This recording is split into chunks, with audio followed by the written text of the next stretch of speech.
This meeting is now called to order. Roll call, please. Vice President Cons, Here. Director Wilburn, Here. Director Yanez, Here. Director Payne, Here. President Shandy. Here. I will be leading us in the Pledge of Allegiance this afternoon. I pledge allegiance to the flag of the United States of America and to the republic for which it stands, one nation, under God, indivisible, with liberty and justice for all.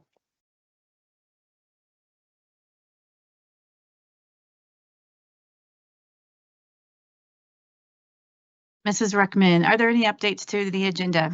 There were updates to the agenda and the board has been made aware of these. Members of the board, are there any items you wish to move from the consent agenda? Yes, I have an item to remove.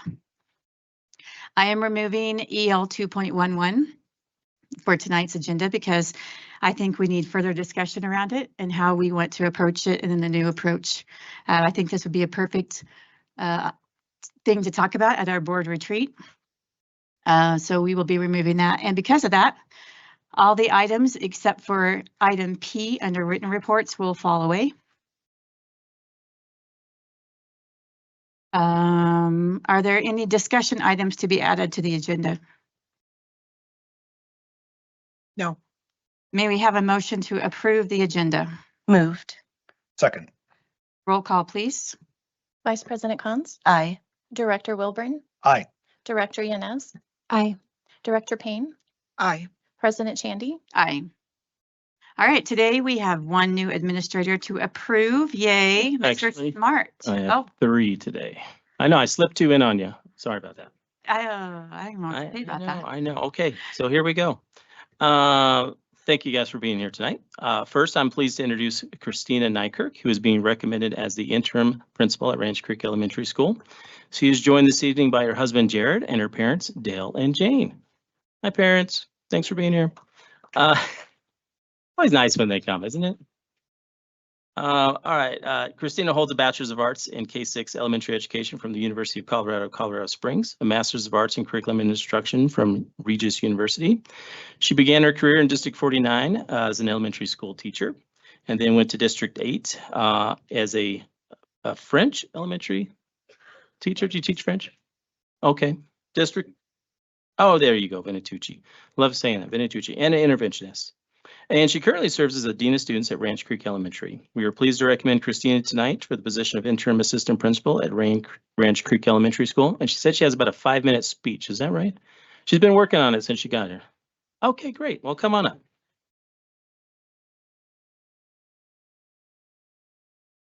I just want to say thank you for this opportunity, and I appreciate the chance to grow professionally in a community I love. Thank you. All right, thanks. Next, I'm pleased to introduce Steve Gard, who is being recommended as the interim principal at Aspen Valley High School.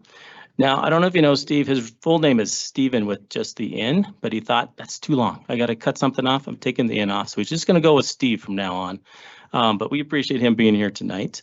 He has a Bachelor of Science in Mathematics with an emphasis in secondary education, Masters of Arts in Educational Leadership from University of Northern Colorado. And he began his career in Greeley as a math teacher, high school math teacher, and then went to the alternative program there and was a Dean of Students, and recently was in District 49 as the principal at Patriot High School. And he currently serves as the administrator for Aspen Valley High School. So we're pleased to recommend him tonight for the position of interim principal at Aspen Valley High School. Anything you'd like to say, Steve? Well, you know what? I'm giving you 10 seconds. No.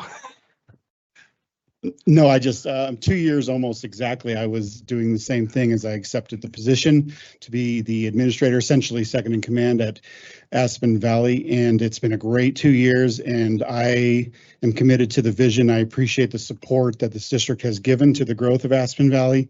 And you will not regret this decision. My heart is in this, and I love the kids we work with, and I love this district. So thank you all. Thank you, Steve. Thanks, Steve. All right, the last individual is Brad Hood. He's being recommended as the Director for Information Technology for Infrastructure Services. Brad is joined this evening by his wife, May, and his son, Talon, which is a great name. I don't know if you look, but if you look at Brad, you look at Zach, there might be a little similarity. I think what we did is we wanted people to think Zach's still up there, I guess, but I'm going to see how many times they call him Zach and him Brad, or, vice versa. So Brad holds a bachelor's of science in cybersecurity from the Colorado Technical University. He began his career in the United States Army, did a lot of IT work there. Then went to Leon and Associations Technology as a field network engineer. Then worked for the Colorado Farm Bureau. I guess the cows are working with AI now, right? You never know. Okay.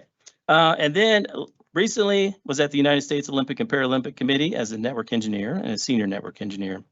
And he's currently or just recently serves as the IT infrastructure manager for the U.S. Olympic and Paralympic Committee. So we're pleased to introduce Brad tonight for the position of Director for Information Technology Infrastructure Services. Anything you'd like to say? As a son of an educator, I'm really excited to be here at Academy District 20, and I want to thank you all for the opportunity. Thank you. All right, that's all I have tonight. Thank you. Thank you, Mr. Smart. All right, we need a motion to approve the consent agenda as revised. Moved. Second. Roll call, please. Vice President Cons, Aye. Director Wilburn, Aye. Director Yanez, Aye. Director Payne, Aye. President Shandy. Aye. All right, that brings us to P, policy review of GP 4.4 board meetings. We had a constituent may make some suggestions on how we could do it better, so we're revising it. Does anyone have any comments or questions? Yes, President Shandy. And if you'll indulge me real quick, just for the folks in our community that are here, I just want to refer to this administrative policy, JJCA, that's still in the works. We already passed a resolution requesting the superintendent and her team work on that. So it is coming about. Correct. I just It's want still in the to let works. everyone know that. So regarding GP 4.4, we have talked about these additions, changes for a while, so I want to make sure that everyone felt good with everything. The only thing I submit to amend is number 4E. Right now, this addition in this policy says no speaker may allot their time to speak for another person, nor may they read comments on behalf of someone else unless they are providing interpretation services for that individual. I do not think that was our intent. We've always welcomed if someone arranged ahead of time that they were with a friend, family member to speak for them. If the reader signs up, so if Becky was going to be out of town and wanted to give public comments, she arranged ahead of time for Susan to come speak. Susan would need to be the one to sign up on the day of, and then that's totally fine. So we don't want to eliminate that. And this is a little too confusing. The verbiage kind of indicates that. The only issue we want to address is that if someone has signed up to speak, regardless on behalf of themselves or someone else, and they don't show up at the last minute, someone who was not signed up registered to speak can't do that at the last minute. So arranging ahead of time, great. So I propose it. This is super verbose. I'm sorry. It's like I need help getting it more concise, but I propose for E, instead of what we have here, to say something along the lines of only speakers who have signed up to deliver comments may do so, regardless if they are speaking on behalf of themselves or another person. No unregistered speakers may step in for public comments should a registered speaker be unable to attend the board meeting. Any comments? Director Wilburn. That's concise. I think there's no ambiguity there. I'm good with that. Director Yanez. Could you read it one more time, Ms. Director Cons? Absolutely. Vice President Cons. Only speakers who have signed up to deliver comments may do so, regardless if they are speaking on behalf of themselves or another person. No unregistered speakers may step in for public comments, to deliver public comments, should a registered speaker be unable to attend the board meeting. Any other questions, comments? Superintendent Haber, you have a question or comment? I do not. So if we could please amend that, I'm happy to give you the language now, and then it will, we've amended it here. We can just put it on the consent with this amendment Yes. next meeting. Okay, I appreciate you all. Thank you for that. Okay. Discussion items. The next item on the agenda is our board discussion regarding graduation logistics. Superintendent Haber. I just wanted to give the board an update where we're at with that. We shared some information. I shared information with you about, we did a real in-depth cost analysis, looking at accessibility, looking at cost, and how do we best streamline our resources. And we looked at venues that would be able to accommodate the number of families that we have at graduation. And as you know, we've been using Clune Arena for a very long time. And I think every year it's good to say, okay, you know, do we want to do the same thing? Do we want to do something different? Thinking about accessibility, thinking about access, thinking about resources as well. What's the best use of our resources? And as we looked at it, we initially really landed on looking at the arena down south. World Arena. Yeah, Broadmoor World Arena.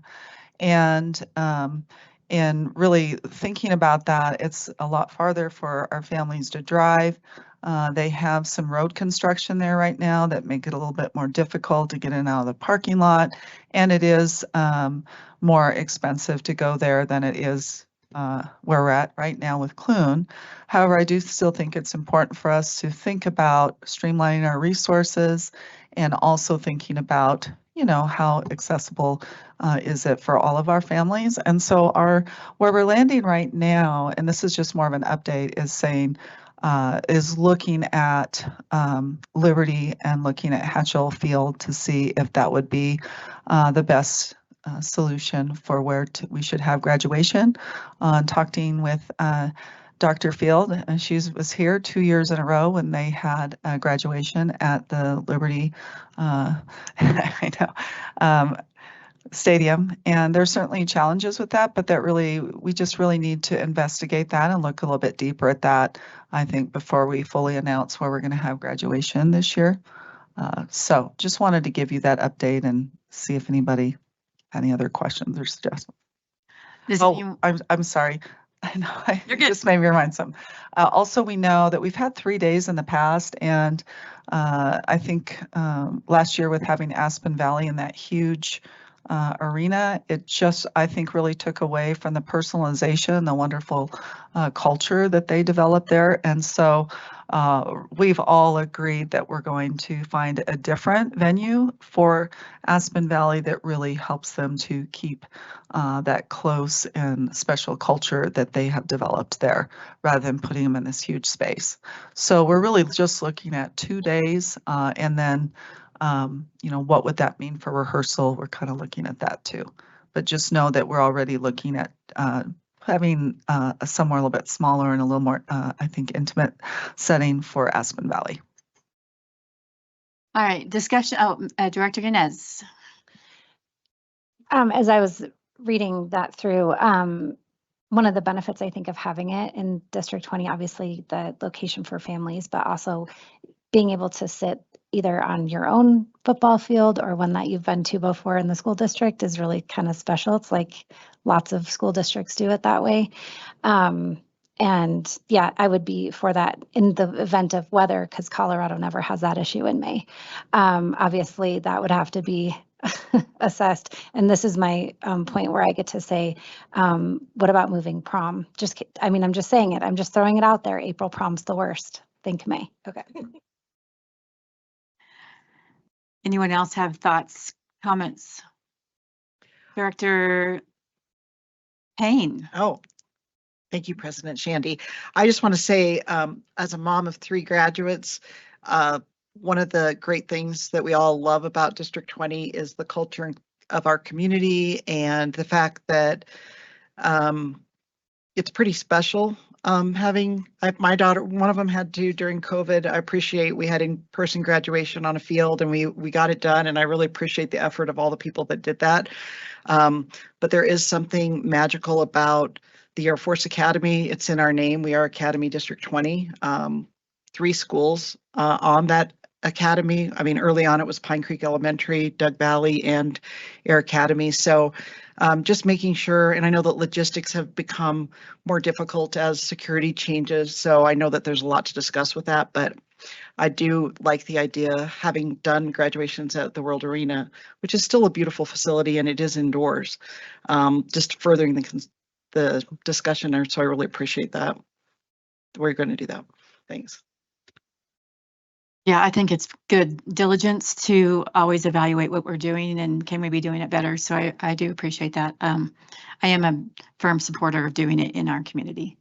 But yes, great. Thank you for the update on that. And I look forward to further updates. All right. This meeting is adjourned.